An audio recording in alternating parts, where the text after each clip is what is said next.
Ladies and gentlemen, please take your seats. The show is about to begin. I may not do everything great in my life, but I'm good at this. I manage to touch people's lives with what I do, and I want to share that with you.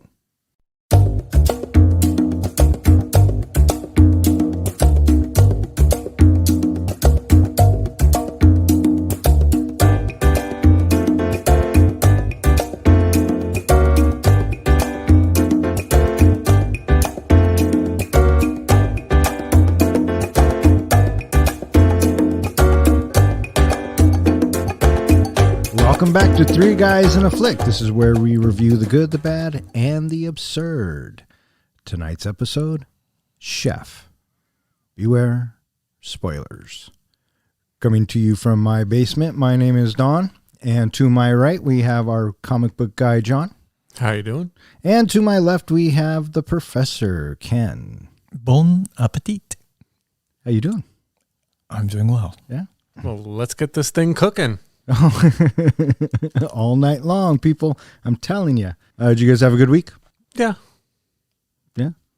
My week was hell. Well, you know why this week was especially good? Sorry to interrupt, Professor. Because Loki came out this week. Yeah, well, last week, but yeah.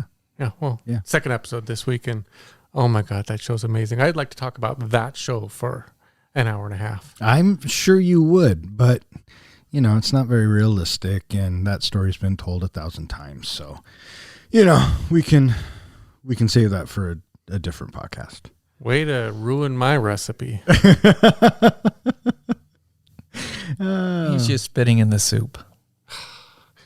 Are you sure it's spit? Yeah, I'd question that one. Put in the sound effect here. All right, so we are talking about Chef, released on May 9th, 2014. It was directed by Jon Favreau. It was written by Jon Favreau. It stars Jon Favreau, MJ Anthony, John Leguizamo, Sofía Vergara, Bobby Cannavale, Scarlett Johansson, Oliver Platt, Dustin Hoffman, Amy Sedaris, Robert Downey Jr., and Russell Peters. This is about a head chef who quits his restaurant job and buys a food truck in effort to reclaim his creative freedom while piecing back together his estranged family. It was made for $11 million and took in 48, so not too bad. Not too bad. Made some money. For a cooking show that they just tried to throw some plot around, but yeah. All right, so let's just get into it. Tell me how how do you really feel about this movie, John? Well, let me quote my wife, who usually loves these movies. She spends a lot of time watching cooking shows. I believe what she said to me after watching this, she said actually two things. One was she's watched cooking shows with more plot than this movie. And the other thing she said to me was, you know, I asked her, you know, we're talking about reviews and ratings and how we do our rating based off of if we would rewatch this movie. Mm-hmm. I asked her, would she like to rewatch the movie? She said she would like to sit in silence for 2.5 hours over watching this movie again. Well, you know, when I hear things like that, all I can really say is I just feel bad for her. Uh-huh. Yeah. I feel like this movie, let's just break down the basic plot of this movie, which is... Man is having problems with his life. His life is not going the right direction. He's also having problems with his child. So they go on this journey together where at the end of the journey, his career is saved, his relationship with his child is saved, and everything is tied up in a nice, you know, cute little bow. So you don't like happy endings then? It's a plot that's been done so many times. Did you like anybody else's story that did that? You know what I got more enjoyment out of? The same exact story than this movie, Over the Top with Sylvester Stallone. So what it comes down to is if the story is written well, it doesn't matter if it's been retold 1,000 times. So long as the story is told well, that is what matters to you. For me, it was more of there wasn't really any conflict in this movie. There was, okay, he has a disagreement, he quits his job because of the mean old boss and the mean old what it called? The mean old Food critic? the mean old food critic. So he quits his job. He gets a food truck, which is a great idea, and they go on this whole journey. But everything works out perfectly for them. They're immediately an instant success. He didn't have to go through the process of getting a permit, which takes months. Nobody questions. The cop doesn't ever question the fact that there's a 13-year-old working in a food truck, which is highly illegal in most states. I mean, there's so many little things. But anyway, he goes on this perfect little journey, and at the end, he gets his son back, who's all happy with him, whereas he never questions at any time, is his son really into cooking, or is his son just doing this because he wants his father's love? He even says to his son at one point, I want to share this with you, and I want you to come into my world. He never takes time to go into the kid's world and figure out what the kid really loves. Never questions, even ask the kid, do you really like cooking? Is this what you like to do? Or are you just doing this to make me happy? And then in the end, his wife takes him back. We don't even know what the conflict is that caused him and his wife to separate in the first place. But because he gets along so well with the kid, now everything's a happy-go-lucky, let's get married again. Wow. And even the food critic comes back and says, hey, even though food critics never do this, let me give you money so you could open up a restaurant, even though I've trashed you. So I guess I'm just wondering if this story's been done a bunch of times. I'm getting back to, if the story is written well, then it doesn't matter if the story's been told a bunch of times or not, just so long as it's written well. Well, yeah, if it had been written better and had a little bit of a difference from other movies that have been told the same way, if it wasn't so predictable. I guess what it is for me, I don't like predictable movies. I don't like where I can figure out, okay, well, as soon as he gets this food truck, he's going to be a happy-go-camper. He's going to be a huge success. And we know in the end, the kid's and him are going to be best friends, and he's going to get remarried. If you couldn't predict that all from the first 15 minutes of the movie, it was just, the movie's over for you. For you. For me. Interesting. So I guess what I'm hearing is you didn't like it because it's been told over and over again and that there's a happy ending. Well, and it's super predictable. Yeah, well. You're telling me you didn't know exactly what was going to happen in the movie? No. In the first 15 minutes? No. Not at all. You didn't know that he was going to be an instant success with his food truck. The relationship was going to work out with the kid. I was hoping. And that he was going to get remarried. I was rooting for that to happen because I liked the... What the fuck does mean? I liked it because the characters were well written. The dialogue was snappy. The soundtrack grabbed you as soon as it fucking started. I don't care if it was Jon Favreau or whoever it was. The scenes where he's chopping the shit, and if it was just food porn, fuck whatever. With that soundtrack, I was fucking hooked. Let me ask you both. First of all, do you both like to cook? Sure, I've cooked. But do you like to cook? I don't mind it. And did you go into this movie hungry?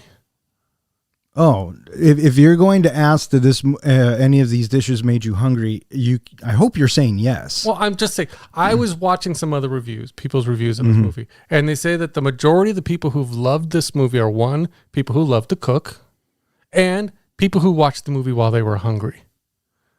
Oh, okay. So that might affect opinions. I don't know. I will say, Jon Favreau does an amazing job of acting in this movie. The acting, the comedy, the characters, all great characters. The story did nothing for me. Wait, so how do you play that? If the characters were great and catchy, the acting was but they're telling a story. Yeah, they're telling a story, and the food looked great. I think the food looked great. The story was so predictable, I couldn't get into it. There were so many long pauses. There were, just everything moved so slow, especially in the beginning. It didn't do anything. The story did nothing for me. Huh. But I think Favreau did a fantastic job as an actor in this. As a writer of it, not a fan. Oh, I loved the dialogue. I thought the dialogue was great. Yeah. I loved the bit with Robert Downey Jr. I loved the whole thing. I thought it was a fantastic movie. I feel like that this is, not to be insincere, but I feel like this is my issue that I had when I was watching Flash Gordon. My Flash Gordon experience, I didn't embrace the comic book part. Mm-hmm. And because of that, it's like, So I get what you're saying about you not enjoying the movie because of that, because it didn't pull you in, and you didn't appreciate it because of that. And so I get what you're saying. Yeah, that and I know you're saying that Don, you said you rooted for the character, especially the chef. I found him kind of to be a dick dad. Yeah, but he was trying. That's the point. But then he yells at his kid and gets all angry with him because he doesn't want to clear out that shrimp thing in the truck. And he's a 13-year-old kid. Why? Because he wants him to work hard? But you kids yell at your kid? Have I raised my voice at my kids? Yes. Yeah, but not for something like that. Probably for something way less. Actually, yeah. Yeah. So, I thought that was kind of a dick move. Have you ever yelled at Joy? No. So for me, growing up, my stress in my day is not to be manifested upon my kids, but I know that it was, and it was done in an indirect way. But I definitely felt myself many times with, I know just right where Carl is at when he's trying to. Each time his son's like, "Can I go? Well, can I go?" Like, he just wants to be just in the kitchen. He's happy just to sit in the corner, or he just wants to go to the market. And Dad, like, nope, because just nope. He's a little too high strung, and I have felt that many times with my own kids when they were younger, and I am trying to get myself to be the best dad that I can be when I know I'm not being the best dad that I can be. Yeah. Yeah. I thought that it was very well written. I'm a big fan of Jon Favreau. He's has a pretty good track record, Swingers, Elf, that one flick. Cowboys and Aliens. Did he do Cowboys and Aliens? He did. He also did Zathura, the Space Jumanji. Have you ever seen that? Yeah. Yes, I have. Did you? No, you probably didn't like No. it. It was just like Jumanji, so it was predictable. I wasn't a huge fan of it, but I didn't think it was a bad movie. I thought it was fun. I like Dax Shepard. I think he's funny. Anyway, and then he did that one movie with that one guy. What's it called? Oh, you really narrowed it down. The Iron Man. Yeah, that one. That one guy with that one movie. Yeah, Iron Man. The Iron Man. I think that did okay. Yeah. Right? Yeah, he did pretty good on that, I guess. And I was super surprised to find out that he was behind The Mandalorian. Oh, yeah. What do you think of the idea? And I think Favreau has already kind of shot this down a little bit, this theory that people had, which was he made this movie based off of himself. That he had done some big movies and he'd done a lot of movies that have flopped, and he got caught into making movies as being told how the movies were going to be.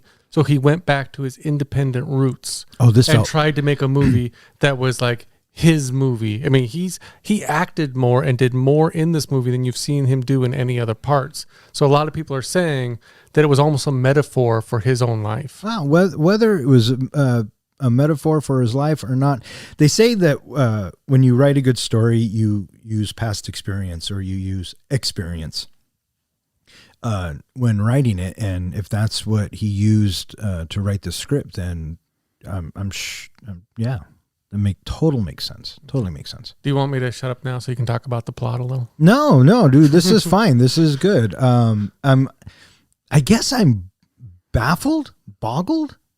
I don't know. Well, I went into this movie really wanting to like it, and I thought the cooking scenes were amazing because this is the most realistic cooking scenes, and I know the training he went through to do it, but again, it's the story that killed me. It's too predictable. And Julie, who loves these type of movies, could not get into this movie. I love your wife, I do, but her movie, what am I trying to say? Her movie repartee, sketchy at best. Yeah, okay? But it's just sci-fi. She doesn't do anything sci-fi.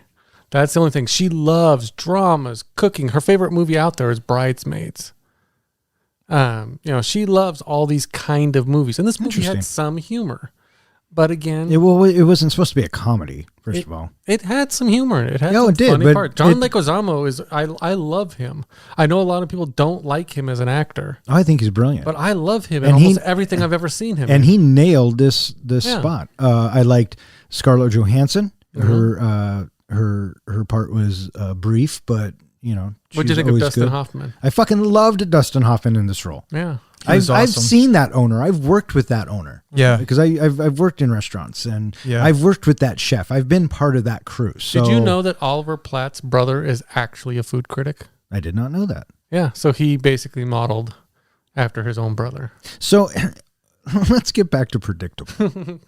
So I understand what you're saying and about the bit with didn't have any conflict.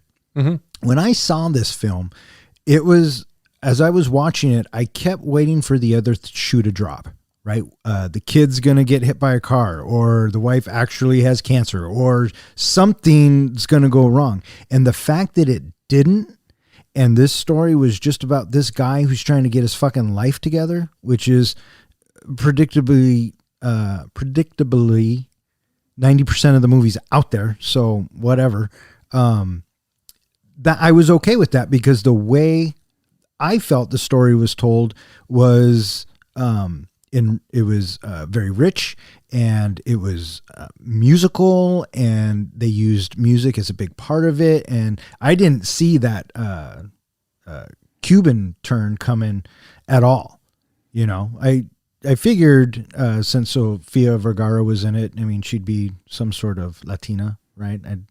So for her family to be Cuban, and then they go see the grandpa play, and I fucking was sold 100%. And the best thing that could have happened to Carl was him leaving the restaurant. It did make him happier, but I just found there was no, for me, not saying for you, for me, there was no hero to root for because Carl was just getting everything he wants, which is obviously he quits his job.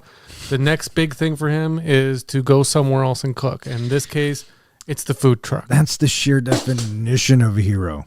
But I never felt like I was rooting for him. I was rooting for the kid if I was rooting for anybody. And I felt like the kid just got worked to death. Well, I guess that what it is you just didn't buy the character. You didn't buy his character. No. And I guess, yeah. Well, But to again, each his own, I suppose. Again, I thought Jon Favreau did an amazing acting job in this because, I've seen him in other acting parts with small dialogue, things here and there. This one, he actually could, he shows he has the chops to do a big movie. But I just wish it had a better story. I wish, like, as you were saying, you were waiting for the shoe to drop. You're waiting for something to happen. I was waiting for... And I was relieved that it didn't. The food critic come out with his own food truck, or the food critic comes with his little posse to shoot down this food truck to show that... It's not a gang war. It's crappy. But, well, he's got the whole Twitter. They said early on that half the people were supporting him on Twitter and half the people were against him on Twitter. I wanted him to come, the food critic, having to eat his own words, saying that this is a great... No, he just says, I just wanted you to know I was just playing with you, and I actually love your food, and I'd like to give you money so you can open up a restaurant. Okay, they never talked Yeah. during this whole thing, right? Favreau comes in and yells at him, and he doesn't get a chance to rebuttal. Favreau just leaves, and then they don't talk again. The critic seeks him out to tell him, yo, I thought we were just playing. Because at the time, he probably did until Favreau blew up. But then Favreau disappears. So, I mean, I totally bought the food critic being... I was actually super relieved that he was like, oh, dude, I'm glad to see you're cooking again. This is fucking fantastic, but I can't write about it because I'm going to back you. That was fucking awesome. But then it never resolved in the beginning where he basically went off on all food critics. Carl went off on all food critics for shitting on our, what we do. And he's still a food critic. And now he's partners with that food critic that he shit on in the beginning for being a food critic. I got more out of the food critic in Ratatouille than I did in the food critic in this one. Oh, John, that says so much about you. All right, we should probably let's get move started. Along. Yeah, let's get this thing cooking. Yeah, no shit, huh? Wow. Okay. Would you like to go on? No. We got to read through this stuff, don't we? I can do it. In this boring ass rehashed movie, Miami-born Carl Casper. Rehashed from what? Over the Top. Sylvester. This is not a rehash of Over the Top. This is a rehash of Over the Top. It is not. Okay, so a guy has problems with his kid, so they go on a traveling journey across country where the kid helps him in his, profession / hobby to win the hearts and win the goal. And in the end, everything works out great. He's a happy family again. That's not Over the Top. That's Over the Top. It's the arm wrestling one. Yeah, that's not Over the Top. And they travel in the semi and they go contest to contest. And in the end, the kid helps them, win the contest and they rekindle their relationship. And father and son are all happy-go-lucky. Sounds a little bit more like Every Which Way But Lose. I don't know about that one. That's Clint Eastwood. With the monkey. Clyde. Yeah. Right? Is that the story? Swing Left Clyde or something? Or Left Hook Clyde? Left Hook. Left Hook Clyde. Left Hook. All right, Don. Bring us home. Have we stalled enough time? Oh, no. That was good. That was good. Your argument is funny because you can say that about so many films. And so I think it goes a little bit deeper on why you don't like this film. And why do I not? Why do I not like this wait. Let Don finish. Because you're the one that interrupted me in the movie. God damn it! Now you made me lose my thought. Thanks, Professor. But you were pointing dramatically at me. Pleasure. So that was helping. Yeah. Oh. And he was doing it defiantly. That's why we need cameras in here. You don't because it was cameras. A really dramatic point. God damn it! What was I gonna fucking say? It'll come back. The professor fucked that all up. Oh, didn't he? Professor! Miami-born Carl Casper is the head chef at Cannavale in Brentwood, Los Angeles. Do it in a Dustin Hoffman voice. Oh, I don't think I can. Here, I'm just gonna Jerry Seinfeld. I'm just gonna roll with it. We'll go as Rain Man. I could do a Rain Man. Miami-born Carl Casper. That's not Seinfeld. No, okay, what does Seinfeld sound like? Okay, hold on. I have to get Wheaties. Why Wheaties? There's no talk of Wheaties. Thanks, genius. I have to get into character, dude. I'm not an on spot actor as good as you are, sir. I need to warm up. I need to get this flowing. When Jerry Seinfeld listens to this, he's going to cry. Well, hopefully, Jerry, why are you listening? Wait, was that Kramer? I was gonna say it sounded like Kramer or Jason Alexander. Yeah, it was kind of all three of them. See, you put me on the spot, and I have Seinfeld Tourette's. I tried to do all the characters at once. Dance or whatever it was. Elaine dance. Elaine, that was the Elaine good. dance. You know, my brother dances just like that. You know, I've only seen a couple episodes of Seinfeld. Really? Yeah, never got into it. Yeah, it's. Does that tell you a lot? In a weird sort of way, yeah. Let's say maybe because it was the same plot. Yeah, a show about nothing. Would you like me to shut up now? No. I mean, yes. Yes, I would like you to shut up. Professor, do you have anything else you want to say before you get me off track again? No, I'm just... Did you remember what you were going to say? What? Did you remember what you were going to say yet? No, but it was really good. No, I know. It was really good. You said that I said that you could say that about so many movies. Oh, there is a deeper reason why I think you don't like this film, and we're gonna bring it out as we watch. Because I hate kids, or wait, no. That was the big reveal, and we're going to talk about this later. Yeah, but Okay. The moment was that I had forgotten, and you fucked me all up, and it's still your fault. Still your fault. In part 2, you guys are gonna make me edit this shit. Miami-born Carl Casper is the head chef of Galois in Brentwood, Los Angeles. While popular with his kitchen staff and hostess Molly, Carl clashes with the restaurant's owner Riva, who wants him to stick to classical cuisine rather than innovative dishes. Carl also has a strained relationship with his tech-savvy preteen son Percy and his rich ex-wife Inez. When Carl has the chance to serve a prestigious food critic and blogger Ramsey Michelle, Riva demands he prepare old favorites at the last minute. Carl concedes, leading to a scathing review. Carl insults Ramsey on Twitter, not realizing that his reply is public and gains a large online following. Carl comes up with a new menu that his staff loves and invites Ramsay to a rematch, but leaves after confronting Riva, who wants the old menu again. All right, so this movie opens with Jon Favreau preparing some food, and I got to tell you, for me, the soundtrack, the song that's playing, that's starting the movie, combined with the actions that we were watching on screen, I mean, it started to grab me from there. I like the pace of it. I like the way it was cut. I like the way he was using the knife, how he was cutting, just getting everything ready. He was totally being a chef. I just thought it was a fantastic opening. I totally dug the music. It really helped move the storyline, or shall we say, it really helped move the movie along. The story is light, I agree. And I think that the story, having the music accompany it, makes it for such a whimsical, light, and fun flourish as we watch the preparations of the foods. And the preparations is such a delight to watch as the culinary expertise is showcased throughout in little moments. The handiwork of the knife, the efficiency and the briskness of the work at sometimes, as opposed to other times where you see that the work is done methodically and slow. And I really think that the music really propels the movie along in a very fun, lighthearted way. Yeah.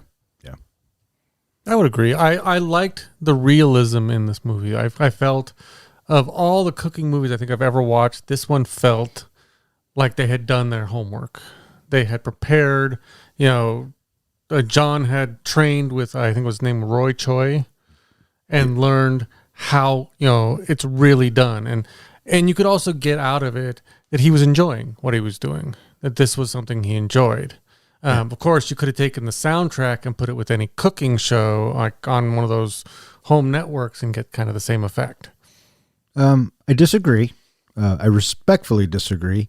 There's no respect in it. There's so many reasons why your statement is so wrong, and I don't think our listeners have the time or energy to hear it.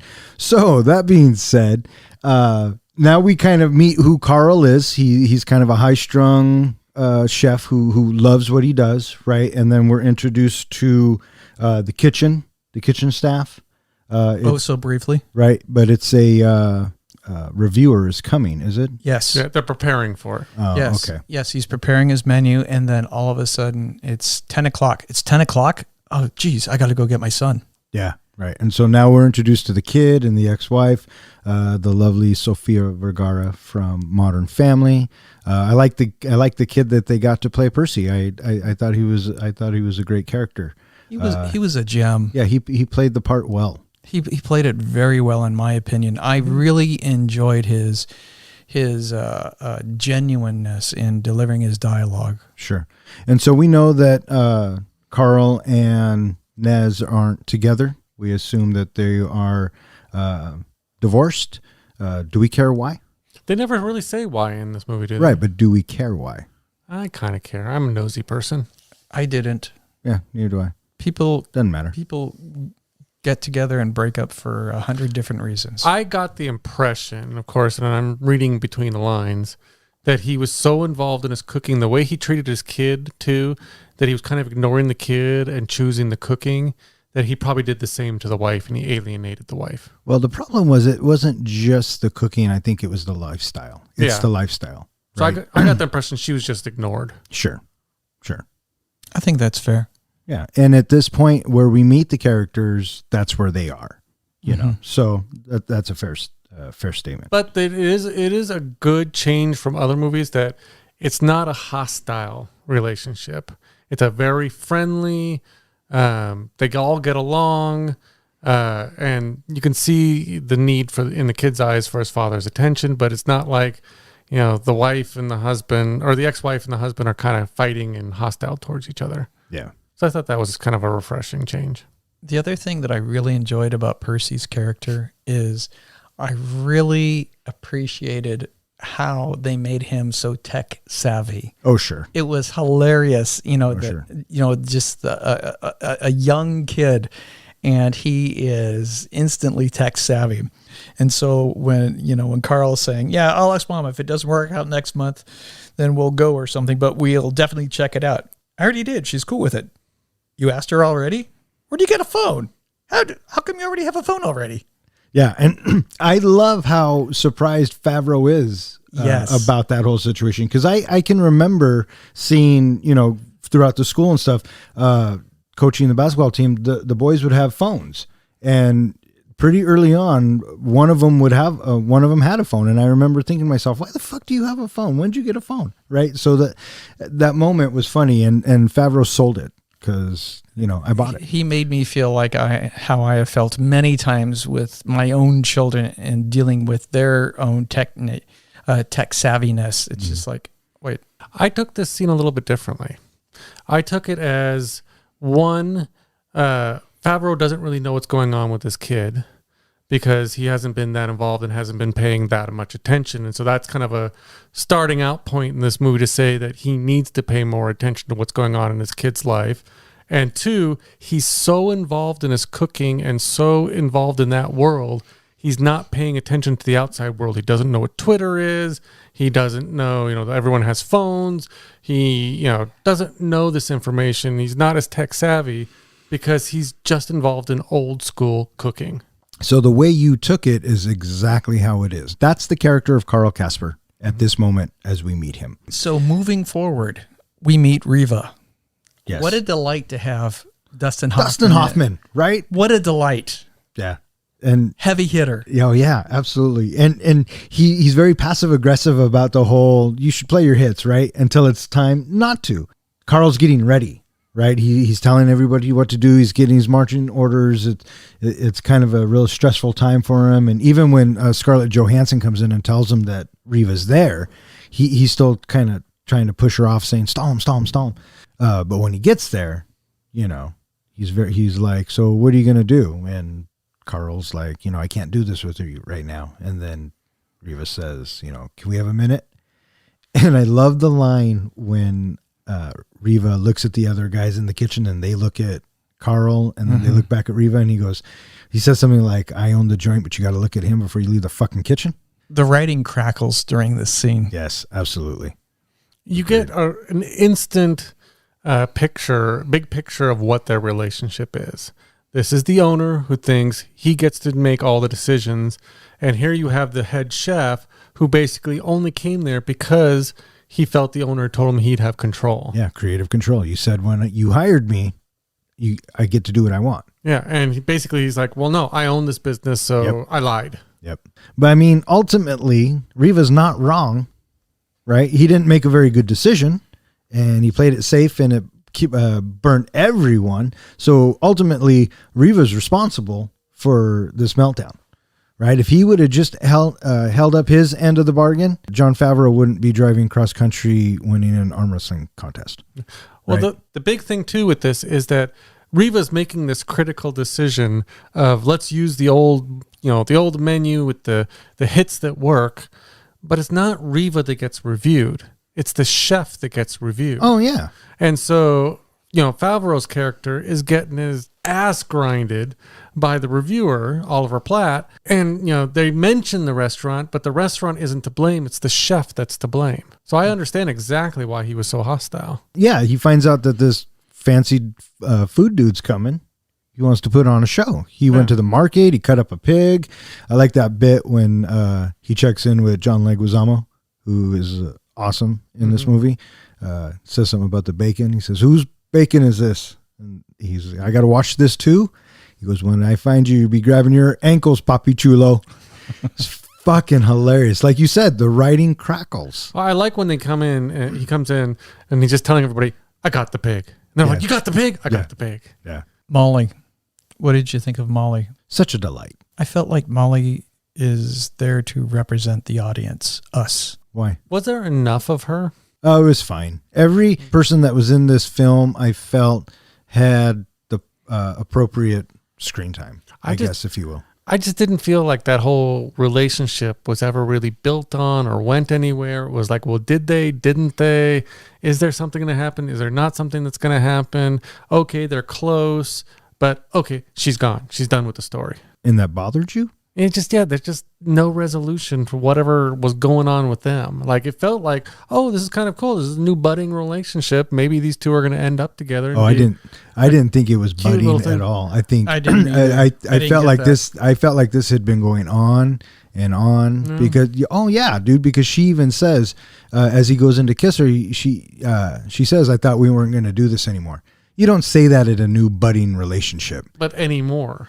Well, so what? Like they had done that kind of thing in the past. Does it matter at that point? I don't know. I didn't think that they had necessarily done it before. I think that they had skirted the issue. Oh no, I think they've been in a full-on bang session for bumping the uglies. Yeah, at least for a little while. Hey, and with her, there is no ugly. But I love how he ultimately convinces her. He says, "I'll cook for you," and then she's like, "Oh fuck it, let's go." Right, and then that pasta he makes. Oh my god. And that's why I feel like that she represents the audience, because we are treated to as best as we can be in looking at a television screen, or just the screen, if you will. We have to experience it through her emotions, through her on the screen. And the way she tells that story as he's creating it, and you probably didn't notice because you were bored and tuned out by that point. But the way when he's cooking it, her expressions, it's a buildup. Yeah. Right? And there is a climax at the end. And it's very subtle. And the music that's going on, it was a very well done scene. And it makes me want pasta every single time, which is why I chose this movie. Because not only did I want pasta, but I wanted a fucking grilled cheese sandwich. I wanted a Cuban. Grilled cheese was amazing. Right? So, but yeah, fucking A. Now, I'm sorry, Professor, go on. Go ahead. I'll say, do you feel like that whole scene, though, was a metaphor for sex? Well, yeah. The build up, the ingredients, the sizzle. Did you not? The serving up and then her reaction at the end. I thought that's what I thought. I just wanted to see what your impression was. Yeah, I kind of just described. Did you hear the way thing. she groaned when she took that bite? Yeah, And she rolled her it eyes. was very much a metaphor. So that was his style, his game. And that's why I feel like that we as the audience can invest in Carl and believe what it is that he wants to push on his people as he serves his food, based on how much Molly, has, this rapturous moment in enjoying his food. Yeah. So it's the day after he cooked for Michelle, fed him the classics. They start reading the review. We assume it's the next day after work because they're at the bar, and that's usually what kitchen staff did. Kitchen and wait staff, we'd go hang out at the bar. And the review comes in, and he starts to read it, and then he just gets kicked in the fucking balls. So what does he do? He gets all pissed off, and what does he do? Learns about Twitter. Well, no, doesn't he make the... No, he cooks first. Yeah. He goes into that cooking thing where he just starts buying stuff and starts creating. There's that whole montage. Right. And then after that, then we meet Inez. Inez, right, because he has to pick up Percy again. Wasn't that montage, the cooking montage, when he left the second time? When he was told he had to cook the menu, he went home, and while the restaurant was preparing all the food, he was cooking all the food he wanted to in a montage. That was later. Yeah, no. It's the same Style. concept. Okay. Yeah, no. When the point is when he was upset, you knew he was the character that went and cooked, because that's what relaxed him and calmed him. Because he made all those dishes, and then his kitchen staff came in. And they were even like, "Oh shit, you were up all night. You know what that means?" And they start eating, and he goes, "This is the shit we should have served. This is what we're gonna do. I'm gonna invite Reva back, and we're gonna fucking do it the right way." Ramsey, not Reva. Oh, you're right. But this is after he gets introduced to Twitter, and he does that first Twitter message that he thought was just privately going to him. What was do you remember what the message is that he wrote? Something about kiss his ass, or what was it? No, you wouldn't know a good meal if it sat on your face. Oh, sat on your face. Yeah. But let's talk about that grilled cheese sandwich. Oh, yeah, because this is where he makes Percy his grilled cheese sandwich. The best part of that grilled cheese sandwich of watching was the crunch. Oh, yeah. And the way he prepared it and the way he moved it around. And I love what he says to Percy when Percy says, "This is a pretty good sandwich." Bet your ass it's a good sandwich. Because he fucking knows it's a good sandwich, dude. Yeah, watching him prepare the sandwich, it's like, okay, you're making a grill. Wow, that's a lot of work for a grilled chicken. Yeah, okay. And then as the sandwich gets prepared, and then I appreciate the delicateness that is shown when he is lifting the sandwich up oh so briefly off of the grill, and we look at the brownness of the sandwich next to the spatula, that he doesn't want to rush it, and he wants to make sure that it's right. And then when he slides it onto the board and the knife cuts through the bread and you get that crunch, it's just like, oh. The other thing that happens right immediately after this is where we get the first little nugget between him and his son. You know, they're hanging out and they're doing stuff, because we always saw Carl previously pushing him off. Nope, can't do it. Can I just hang out in the kitchen? Nope, can't do it. Can't do it. No, it was fun. We had fun, right? At the theater? No, can't do it. Yeah. At home, Carl prepares the menu he wanted while his sous chef Tony serves Ramsey the same dishes from his prior visit. Ramsey tweets negatively about Carl, provoking Carl into confronting him at the restaurant. Videos of Carl's meltdown goes viral, leaving him humiliated and unemployed. Carl reluctantly accepts Inez's invitation to accompany her and Percy to Miami, where he rediscovers his love for Cuban cuisine. At Inez's encouragement, her ex-husband Marvin offers Carl a dilapidated food truck. Carl and Percy bond while restoring the truck and buying groceries, and Carl gives him a chef's knife. Martin, Carl's friend and former line cook, turns down his promotion at Galois to join Carl, who has reignited his passion as a chef. So when Riva and Carl duke it out, I totally could hear the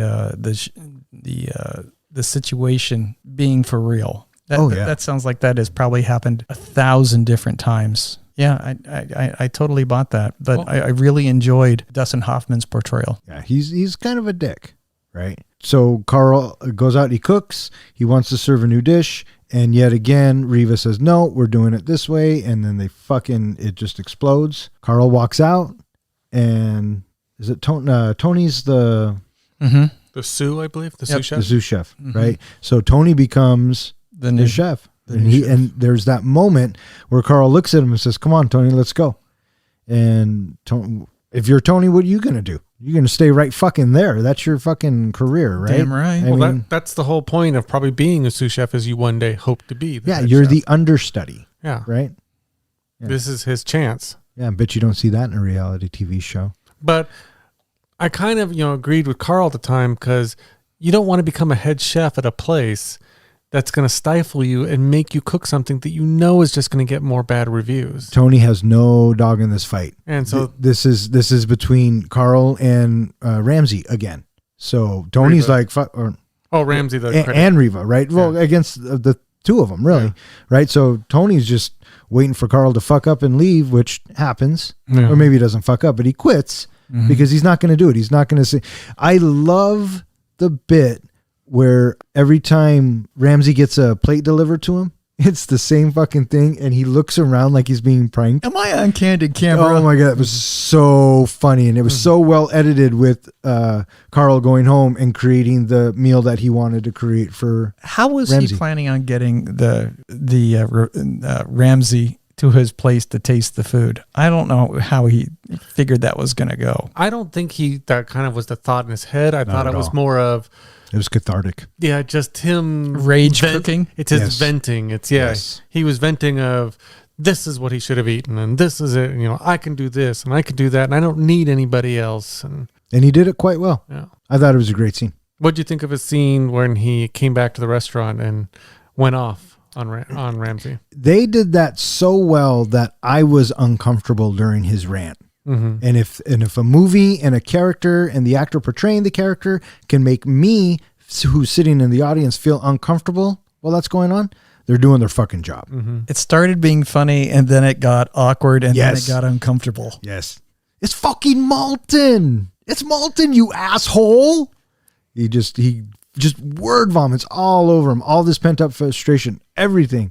I love because he calls Molly, or Molly calls him, or something, and he's all, is he still there? And, yeah, Where are you at? What course are you on? Yeah, keep them there, and then you know it's fucking on. And the way he just charges in, it was fucking great scene. Love that scene. Mm-hmm.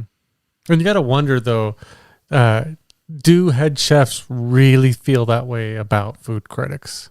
Are this like their bane of their existence, or do they understand like food critics are just doing their job too?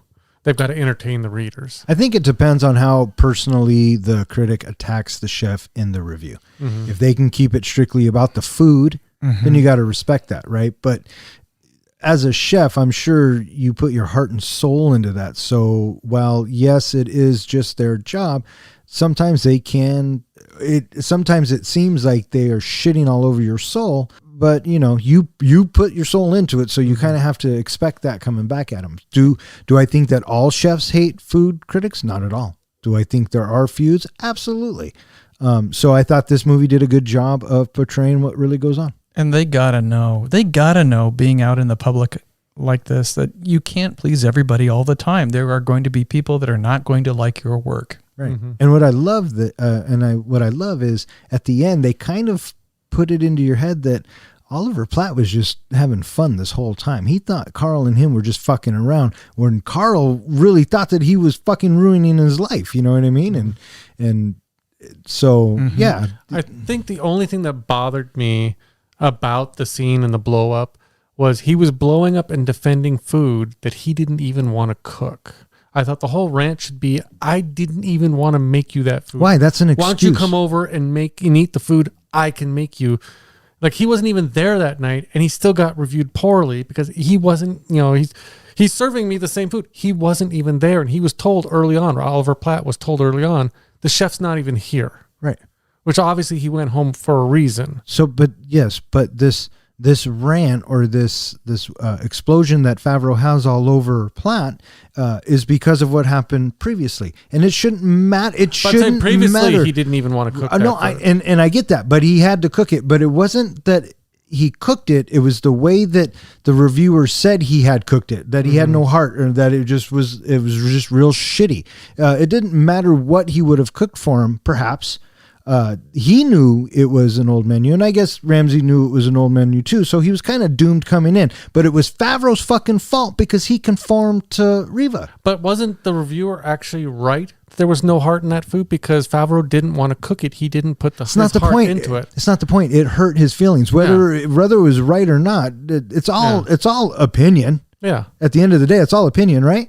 Yeah. So it doesn't matter who was right. Favreau got kicked in the balls. He wanted retribution, and the freak out scene, fucking loved it. So, when this whole freak out scene is happening, I really think that, what was his name? Ramsay Michelle. I really thought that he played it very well. I really enjoyed the way he just kind of sort of sat there and smiled. Loved it. He was almost like he couldn't believe what was going on. Looking around again like he's being punked. My ratings are going to go through the roof. Totally, right?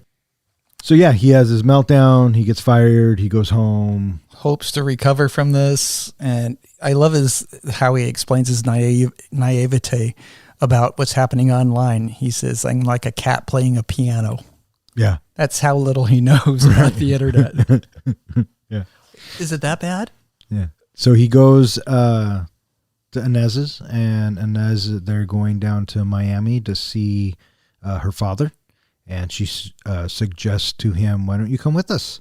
And he's like, I'm a little short on funds. And she's like, don't worry about it. You can watch Percy, I guess, and she takes care of the whole thing, which means that she still cares about him. I kind of felt like she was just kind of waiting for him to figure out what he wanted. Well, didn't they hint earlier in the movie that she was trying to talk him into a food truck? Yeah, I think they touched on it briefly. I felt like this was a way that you could subtly get him down to Miami to talk to the ex-husband who was going to invest in a food truck. Well, he gave him the food truck. Did he give it to him, or did he invest? I think it was kind of like a silent partner. Yeah. Either way, the truck came from Robert Downey Jr. Yeah. He says yes, and they go down to Miami. And I love that, speaking of Robert Downey Jr., I love that they cast him as the ex-husband. And I love that interaction between him and Favreau. It was very, you could tell that they had worked together before. Mm-hmm. Marvin played a lot of Tony Stark in there. Yes. Yes, he was did. delightful to watch, and the dual conversation that was going on between the receptionist being pregnant and which color swatch should he pick, and it's out of the question to take the booties off of your shoes. No, can't do that. Right. Well, I liked the kind of setting up what Marvin's character was when he said, she's pregnant and it's not mine because I got fixed. And it's like, but you know what? I could marry her and then hold that against her. I can use it later. Yeah. So I thought that was kind of an interesting. It kind of tells you why probably that other marriage didn't work out too well. Yeah. Well, yeah, it tells you that he's an asshole. Yeah. But he's an asshole with a food truck, and he fits Carl's needs at the moment. Mm-hmm. And so, yeah, when Inez first mentions it, or they had talked about it before, he kind of played it off like it was an insult, right? I'm a fucking chef. I don't need a food truck, right? And now he's here and he needs this fucking food truck. So he's almost starting at the roots again. He's starting over and he's trying to build himself back up by making himself a better man. What did you think about Percy being turned into a slave cleaning out that truck? I thought it was good for him. Man, he was a trooper. He was a trooper. Well, and not at first. At first, he was a whiny little crybaby like all of today's generation and yesterday's generation are. So good for fucking Favreau for making him do hard work. Well, Favreau kind of said early on that things are different when you're in a kitchen, that, the chef isn't your friend. He isn't a nice guy. And so that's kind of the impression I got. He was treating the kid like he was a kitchen worker. Like, when I tell you to do something, you do it. And if I give you a horrible job, you still do it. That's just the way things are in a kitchen. But I also feel like he lost touch, and why he apologized later. This still is just a little kid who just wants his father's approval, who just wants, to spend some time with his father. And a little kid his age doesn't want to do something disgusting like that. Maybe he needs a break. He's only 13 years old. Oh, poor baby. He was fine. He cleaned out the fucking shrimp, and the day went on, and he even got a sip of beer out of it. So is Favreau the perfect father? No. But who is? Yeah, but the way he handled it, I don't think was the greatest way, because his kid isn't just a kitchen worker. His kid isn't one of his employees. His kid is his kid, and sometimes you got to show kids a little bit of sympathy. Not step kids, but regular kids. No, you don't. Sympathy lands in between shit and syphilis. So... no, you don't. It was the way he acted towards this kid, and I thought it was fucking awesome. I've seen you baby your daughter. I know how it works. You want to tell me that would have very talked well to may your be daughter true. like but that? you know what I was gonna say was, well, I'm sure glad you didn't write this fucking movie. I'd see you treat your son like that, but I don't think you'd ever treat your daughter And like so, that. and Favreau's treating his son like that, so Yeah. you should be fine with it. I don't know why it bothered you then. Okay. And then we have Martin show up in Miami. Love having Martin. Wait, who? What's You're the talking name? about John Leguizamo's character. Yeah. What's his name? Martin. Oh. I thought that was No, Downey Jr.'s name. Marvin. Fuck you guys. Martin. Fuck you. Martin. See, that's another problem with this movie, is the naming of the characters. Yeah, only if you had a real problem with this movie and not just something that you perhaps heard. Okay, Hey, so can we get back to talking about Over the Top? I mean, the chef. yeah, absolutely. This is where it becomes over the top. Fucking A. Right here. They get the food truck up and running. Martin shows up, which I thought was brilliant. He just dropped everything and showed up because he told Favreau he would. He wanted the adventure. I thought that was really cool of him. And I love how he kept saying, my cousin can get this, my cousin can get that. Favreau and his kid are trying to get all that heavy equipment into all the appliances into the food truck, and the workers over there wouldn't help him. And then Martin shows up and gets everything rolling. And then there's that scene where he does, Carl takes his kid to get his first knife, which, I'm sure for Carl and the character, that was a big deal. Why did you just shake your head? No, I wasn't shaking my head. I just wasn't listening. Oh, okay.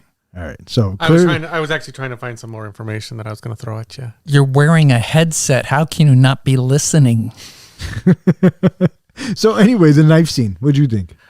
I like the knife scene because he paused for just a moment and we saw that it was a very serious conversation between him and his son, not to be taken lightly. And Percy does not take it lightly.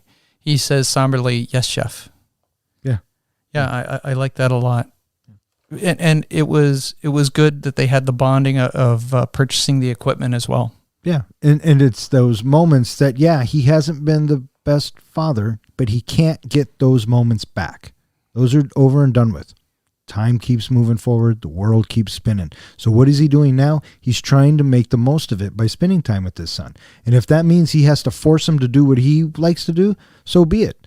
When the kid gets older, this is what he's going to remember. Yeah. And he's going to remember that this trip led to his parents getting back together. This trip started him on a cooking, if that's somewhere he wanted to go. Doesn't matter. This trip is something he will always remember. I think so too. It's a magical moment, a father passing on something that, represents, what he loves to his son, in this case, Carl giving his son the knife, and in Over the Top, Sylvester Stallone giving the hat to his son. So yeah, it's about the same thing. He doesn't give him the hat. He just lets him wear it. Know your fucking references, dude. This is his knife that belongs to him. The hat still belongs to Lincoln Hawk. Sylvester Stallone doesn't get the hat back. Yes, he does. Because he's wearing it when he puts the fucking eagle on it. Dude, don't challenge me at over the top fucking trivia, bud. I'm telling you. The knife is purchased at the time he's purchasing the rest of the equipment. Yeah. And that's why you are the professor, to keep us on point. Carl, Martin, and Percy drive the truck across the country to Los Angeles, serving Cuban sandwiches and yucca fries. Percy promotes them on social media, and they find success in New Orleans and Austin, where their daily specials include po' boys and barbecue brisket, made with local ingredients. Back in Los Angeles, having strengthened his relationship with Percy, Carl accepts his son's offer to help him with the food truck. Ramsey visits the truck to explain his bad review. Though an early fan of Carl, he was disappointed by the meal he felt was beneath Carl's skills. Impressed with the chef's return to form, Ramsey offers to bankroll a new restaurant where Carl will have his full creative control. 6 months later, the successful new restaurant is closed for a private event, Carl and Inez's remarriage ceremony. End movie. Question. Answer. If you have things that don't necessarily propel the story forward, do you enjoy those moments in movies if they are done well? Example. I have this story where I am going from Miami up to Los Angeles, and I decide to stop along the way and serve some food to a bunch of people. What if I counterpoint that with you? What if I live in Chicago and I want to drive to California to go to an amusement park? Is that kind of the same thing? Yeah, along the way that you just... Because there is a father and son, and we are bonding. So this is another movie that they stole from? Is that what you're saying? And so if you have fun moments that happen along the way, is it okay that they don't necessarily propel the story forward, but it is amusing and enjoyable and lighthearted to watch? I'm going to go ahead and say yes, good sir. Can I jump in real quick? If they're done the right way. I do think the stops propelled the story. So I will give it that. Because especially in the New Orleans, when they finally had the big nets. Beignets. When they finally had those. Nice callback. And they shared a moment there. And then they shared the moments about the social media, how the crowds were waiting. And just little things like that. It was propelling, showing us not only was the truck becoming a success, but the relationship between the father and son was getting stronger. Yeah, but I thought you didn't like the father and son. I just felt I didn't say I didn't like the movie or that it was a horrible movie. I said that it's the same movie. It's the same plot line. And there was no challenge in the movie. There was no drama of, the kid gets hit by a car and now we've got some drama with a kid, or the kid runs away because the father does something mean and now we have to go hunt him down, or something with the wife and the wife wants the kid back and doesn't understand why he won't come home immediately.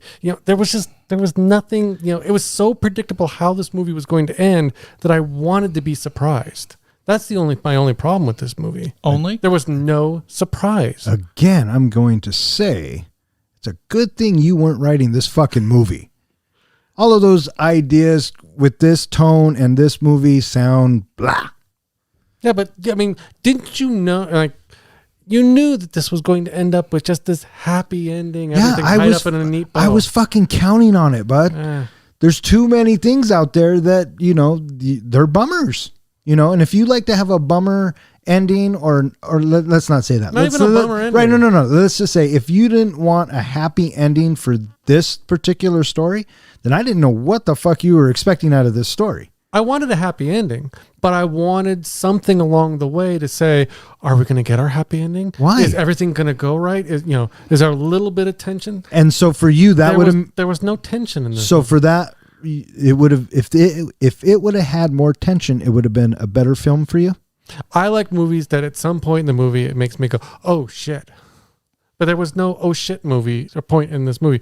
The part where he goes off on the critic, that was kind of going to oh shit in a funny way, but you already knew that it was going to end up with him losing his job and going to the food truck. They had already told you that. So they foreshadowed that way ahead of time. Well, yeah, it was called the fucking preview, dude. You see him in the I food didn't truck see in the the preview. preview. Well, I did, but if you had done, I mean, it's on the fucking cover. I could predict Anyways, the food. Okay, that's fine. So the answer to my question is yes, you need tension, I'm sorry, you don't need tension. I need some tension. twist. More tension would have made this movie better for you. Okay, yes, for me.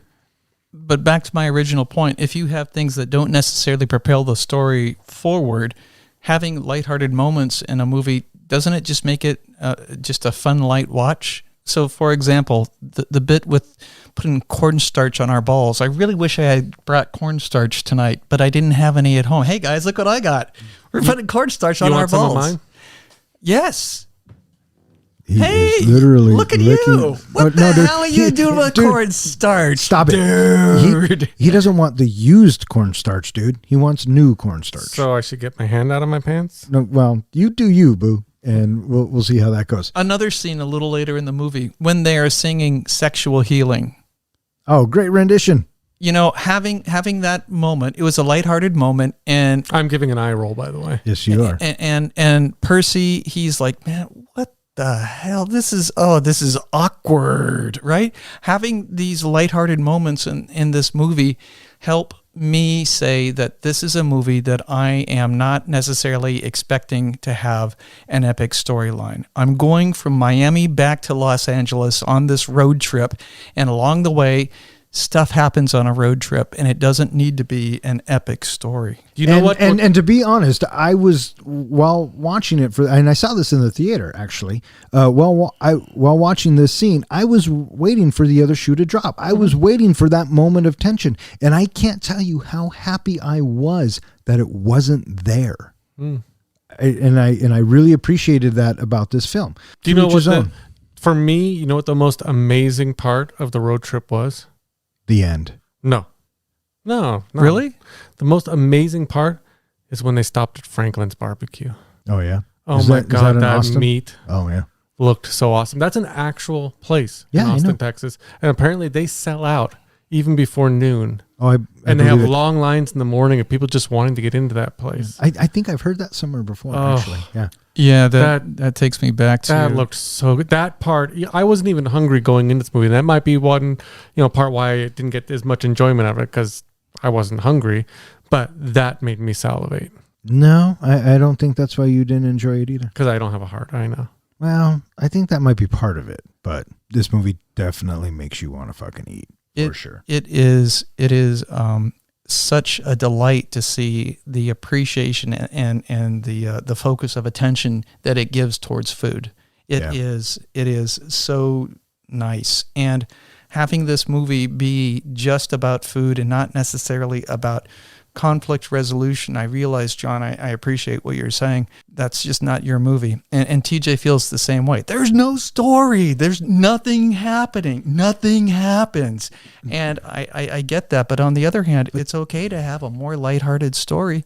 Yeah. Oh my God. I don't mind. The story is about a guy who's trying to better his life. And if you don't see that, then you're looking too hard. Tell TJ he's looking too hard. He doesn't have to like the fucking film, but there is a story. You cannot tell me that there's no story. That's like saying Dunkirk has no story. There is a story. There is a story. But there's no, I like stories that even if they take the same story that's been told over and over again, make it your own. Make it unique. Throw in a little twist. They did. They didn't put in a fucking semi doing arm wrestling. No, that's how it's different. No, they put in a food truck. I mean, exactly. It's not an arm wrestling truck. No, but it's just this food truck and daddy and son and everything works out.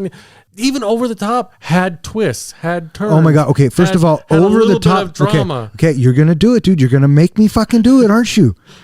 Over the Top was a fucking quasi-action film, of course, and it had Sylvester fucking Stallone. Of course, Terry Funk's getting thrown through a fucking window. Dude, don't fucking challenge me on the Over the Top trivia. Moving back to Chef. This movie is a lighthearted story that, if you recall, in the moments of the Wayne's World, when they would do their top 10 lists, Yeah. and they would put something on there to cleanse the palate, a sorbet, if you will. Uh-huh. That's what this movie is. The year that this movie came out, the blockbuster movies for 2014, Guardians of the Galaxy, The Third Hunger Games, Winter Soldier, Days of Future Past, X-Men, right?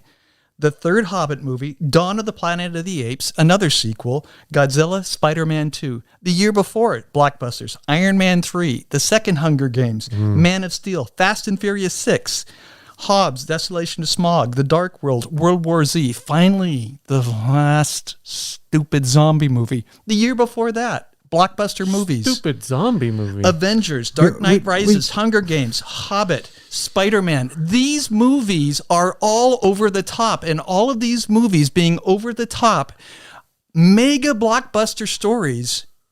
Where in the heck does somebody get to take something a little bit light and easy? Having just a lighthearted story that's casual and not epic, I think is perfectly fine to have. And not only that, good sir, makes $37 million in the meantime.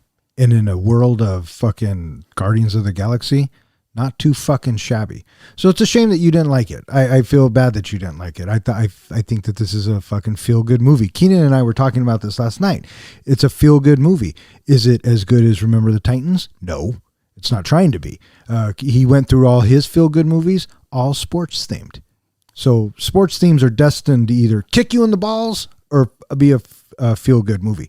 This movie, it could have kicked you in the balls. We could have get the kid cancer. We could have gotten him hit by a car. We could have done that. Gets burns to the ground or gets looted or something. Mm-hmm. It could have all happened, but it wouldn't fit the story that Favreau was trying to tell about this man. And the story is about this man and his journey, and he's the better for it. And I fucking loved it, and I give him kudos. I mean, he wrote it, he directed it. I really enjoyed this fucking film, and I just feel bad that you didn't. Do you have a guilty pleasure movie? Yeah, it's called Flash Gordon. It's called Evil Dead 2. It's Clash called of the Titans. Xanadu. Actually, I don't like Xanadu. Bullshit.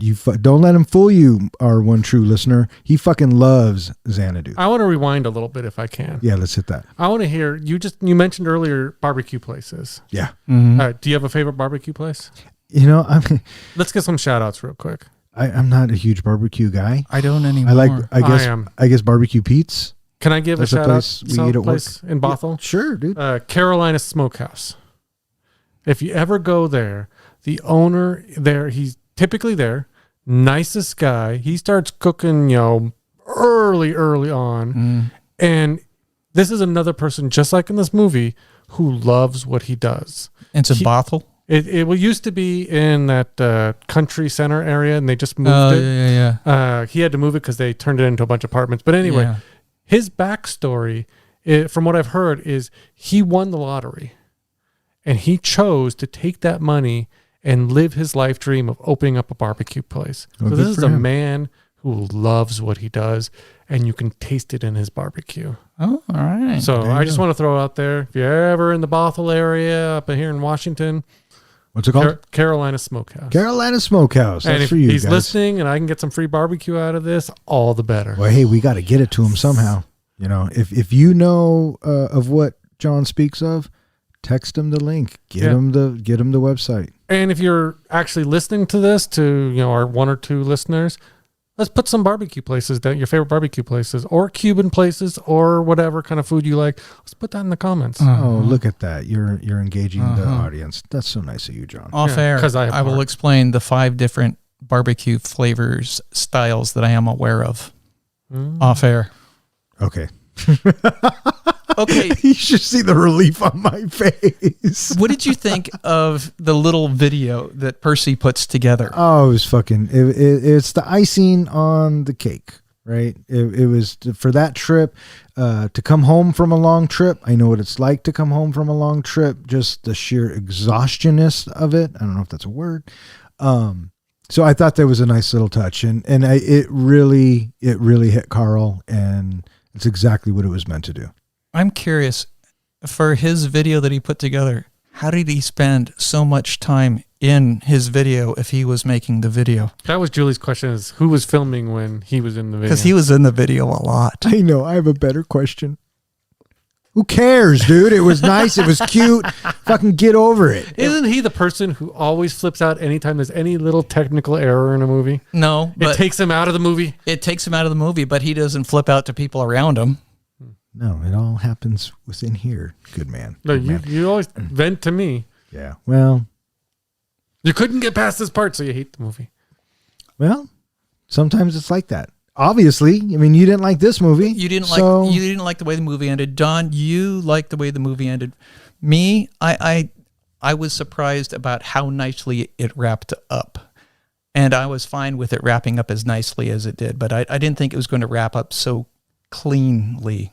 Oh, I like John says, it was so predictable, and it was. I saw it coming, but I didn't care. I bought it. I was so invested in Carl's character, Percy as a character, even Inez as a character, Martin, everybody. I was invested with them as a character, and I went along with them on this journey.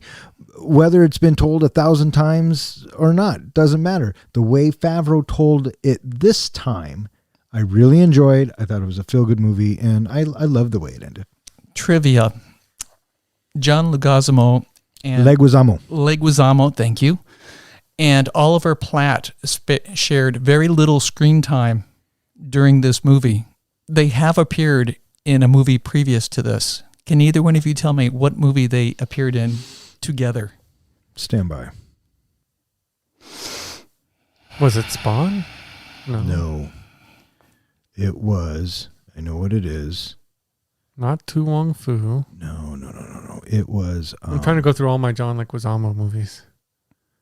It's more of an action flick. It is.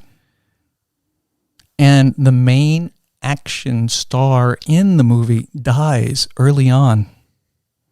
Is it Executive Decision? You, sir, get the lollipop. Nice Well work. done. Nice pull. I wouldn't say that Steven Seagal is one of the main characters. He was billed first, and it was surprising. It was shocking. I And the remember seeing reason it. why he was billed for that movie and pulled because they did not have confidence that Kurt Russell would carry the movie.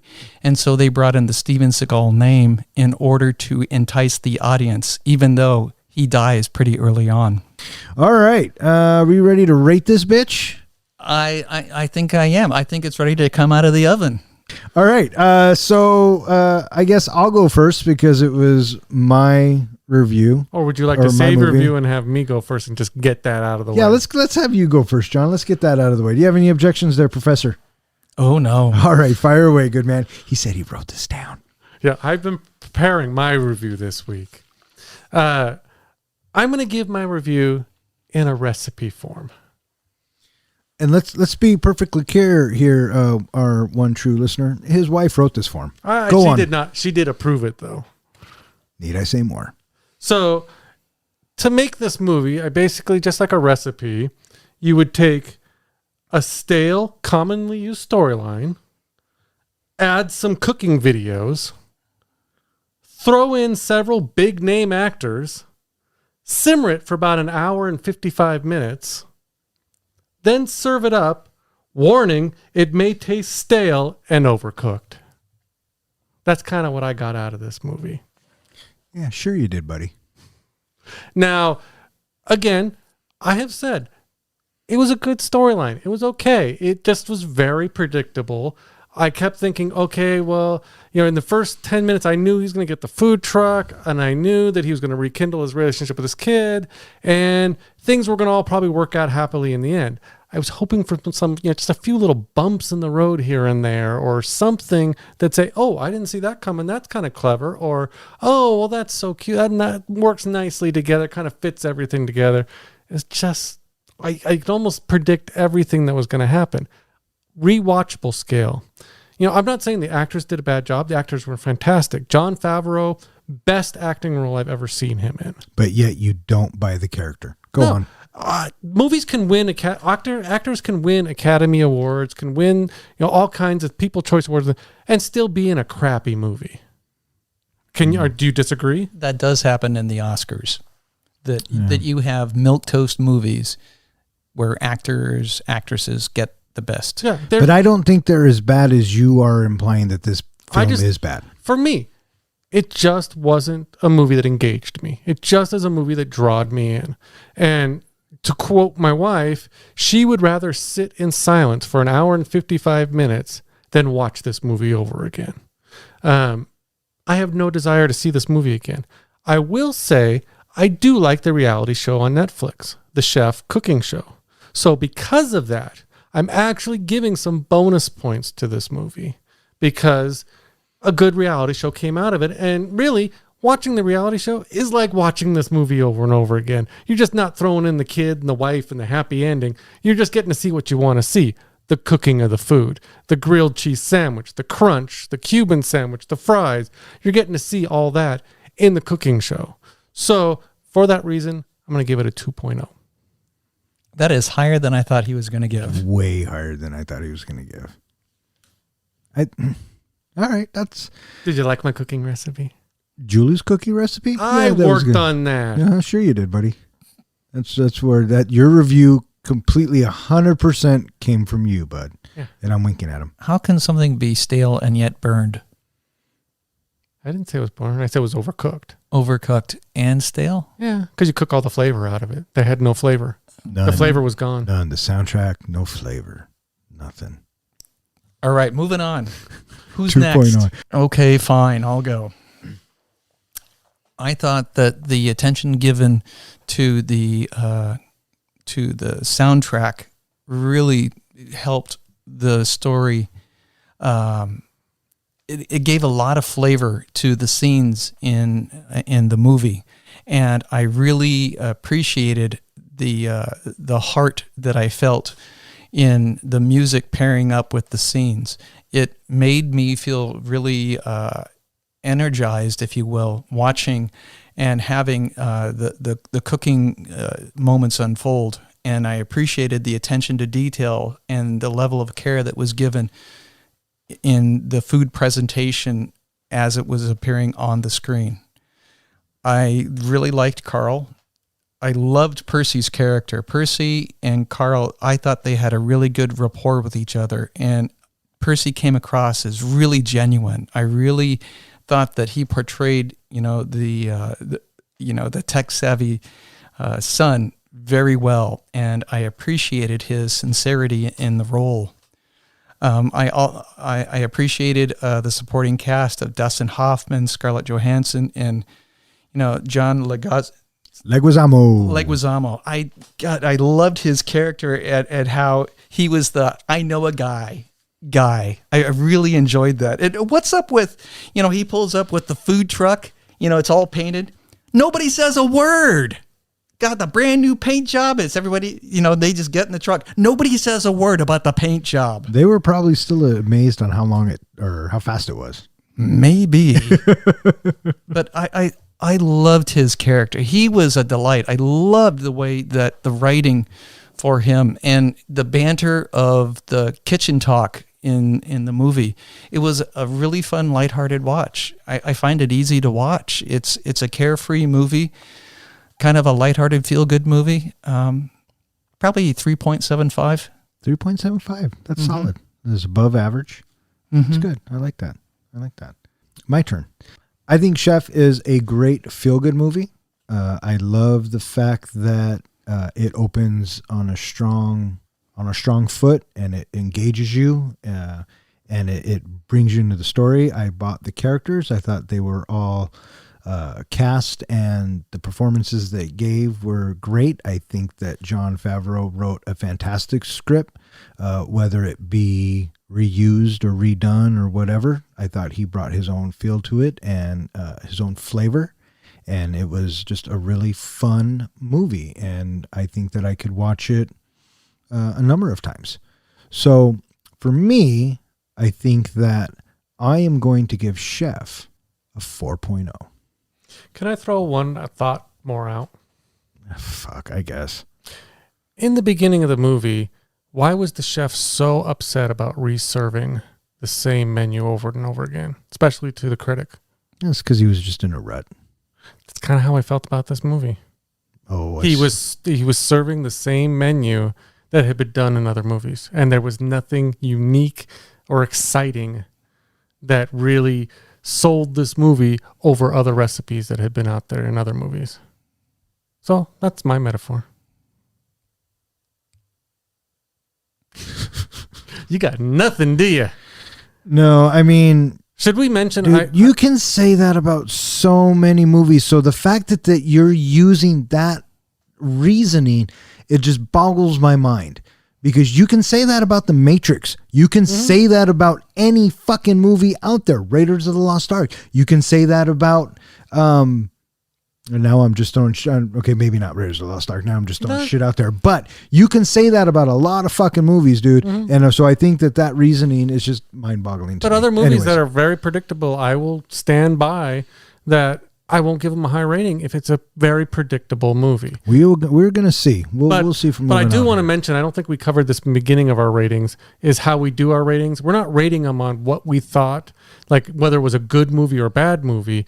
We're rating it on whether it's more like a rewatchable movie. How many times, does it still hold up from the first time I watched it? Yeah, but in order to say that, you have to either say it's a good movie or a bad movie. Yeah, but I'm saying, is it a movie that you're going to want to watch again? And both you feel like it's a movie that you guys would watch again. Right. I'm just saying the reason why I'm giving a low rating is not because I don't like the movie or think it's a bad movie. I'm just saying I have no interest in seeing it again. Because you don't think it's a good movie. I thought the actors and everything were good. It's just predictable. A predictable movie can be still a good movie. Right. I understand that. But for this particular movie, what you're saying is that it's not a good movie. And that's okay. That's what you're saying.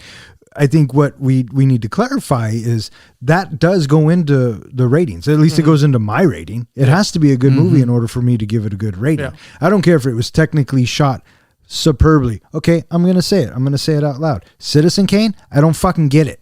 I don't know why everybody loves Citizen Kane so much, but it's a fucking national treasure, and I've just come to accept it. Whatever. Now, granted, I haven't seen Citizen Kane in probably since high school, which was many moons ago. But all I'm saying is, for this particular instance, you're saying that you gave it a low grade because you don't want to watch it again. But the reason why you don't want to watch it is because you didn't like it. And that's okay. I didn't get anything out of it, but like I said, I really enjoyed the humor in it. I really enjoyed Jon Favreau. You couldn't have. Not if you're not going to want to watch it again. If I were to turn it on right now, what would you do? I've already heard all the jokes. I've already seen all the humor. I already know how it's going to go. If I was going to turn it on right now, would you stay or would you leave? I'd probably go. Yeah, exactly, because you don't like it. It didn't say I didn't like it. It's exactly what you're saying. And that's okay. That's what I'm trying to say. It's okay that you didn't like this film. I don't care. There's not any movies out there you've ever enjoyed, but you don't need to see it again, is what you're saying. Every single movie you've ever enjoyed, you have to watch it again. Oh, no. We're not saying we have to watch it. We say we would watch it. And probably I'd watch almost anything ever.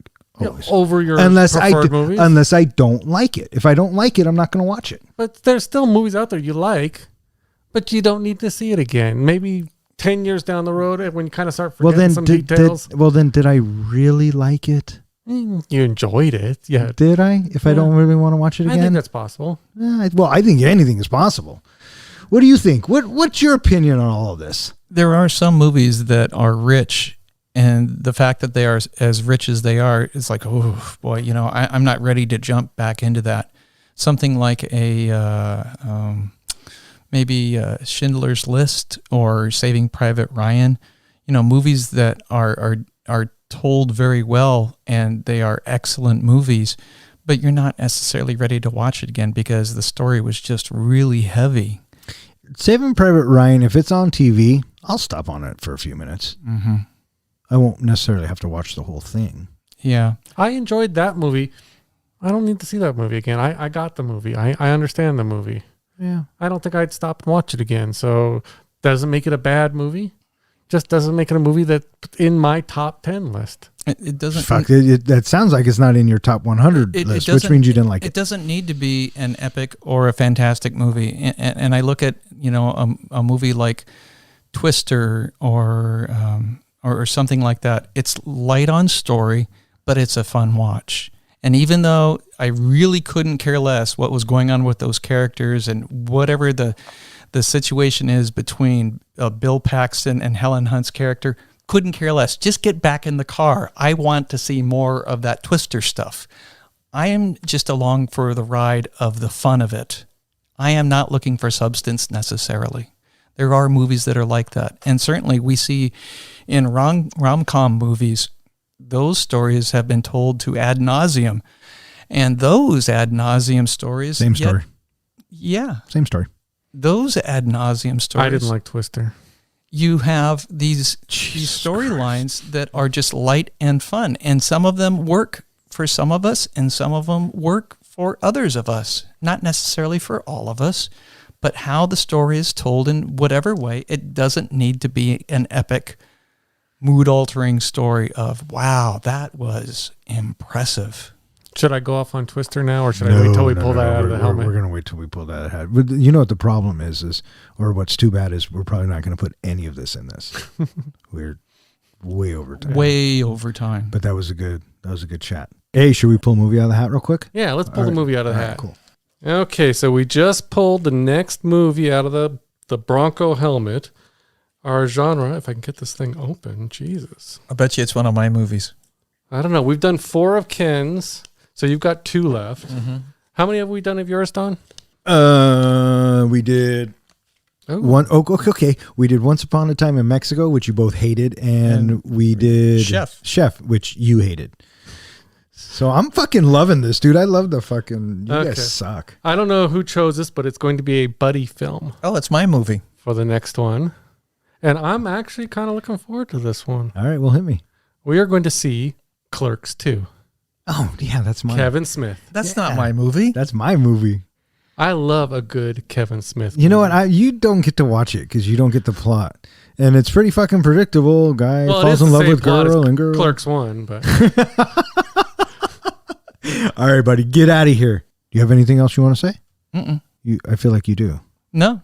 Okay. No. I've hit all my chef stuff. Cool. I really enjoyed this one, guys. This one was fun. Who wants to go get a Cuban sandwich after this? Totally. Yeah, let's do it. Except for you, because it would be too predictable, and you've seen it coming before. And we have had how many Cuban sandwiches? They all taste the same. And we're not in a fucking truck going to Las Vegas to enter in an arm wrestling tournament. Don't ever fucking challenge me on over the top. When you guys get your sandwiches, you can meet me over at Carolina Smokehouse. There it is, another plug. All right, John, where can they find us? They can find us at our website, which is www.3guysinaflick.com, and they can find us at all of the popular podcast hosting sites: Spotify, Podbeam, iHeartRadio, Apple, iTunes. We're on them all. We also have a Facebook page, Twitter. We are everywhere. Yeah, so drop us a line, tell us what you think, and to our faithful listener, thank you so much for listening. My name's Don. I'm John. And I'm Ken. Thanks for listening.